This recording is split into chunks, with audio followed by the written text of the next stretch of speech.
தமிழகத்தில் முதல் முறையாக தொழிலாளர்களுக்கு 400 கோடி ரூபாய் மதிப்பீட்டில் வீடு கட்டும் திட்டத்தை முதலமைச்சர் திரு ஸ்டாலின் வரும் 15ஆம் தேதி தொடங்கி வைக்கிறார். நாகை மாவட்டத்தில் கட்டுமான தொழிலாளர் நலவாரியம் சார்பாக நலத்திட்ட உதவிகள் வழங்கும் நிகழ்ச்சி நடைபெற்றது. அதில் பங்கேற்ற தொழிலாளர் நலத்துறை அமைச்சர் திரு சி.வி. கணேசன் 3,928 பயனாளிகளுக்கு 77 லட்சம் ரூபாய் மதிப்பிலான உதவிகளை வழங்கினார். பின்னர் செய்தியாளர்களிடம் பேசிய அவர், பல அடுக்குமாடி கட்டடங்களையும் மால்களையும் கட்டும் கொத்தனார் உள்ளிட்ட தொழிலாளர்களுக்கு சொந்தமாக ஒரு வீடு கூட இருப்பதில்லை என வேதனை தெரிவித்தார்.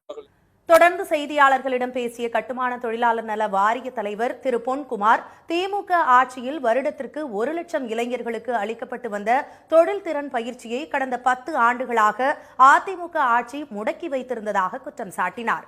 உள்நாட்டு தொழிலாளர் பற்றாக்குறையை போக்க நடவடிக்கை எடுக்கப்படாததே தமிழகத்தில் வட மாநில தொழிலாளர்கள் அதிகரிக்க காரணம் என்றும் அவர் புகார் கூறினார். தொழிலாளர் நலத்துறைக்கு மத்திய அரசு 28% ஜிஎஸ்டி வரி விதித்திருப்பது அதிர்ச்சி அளிப்பதாக கூறிய திரு குமார், அதை 5% குறைக்க நடவடிக்கை எடுக்க வேண்டும் என்றும் கேட்டுக் கொண்டார்.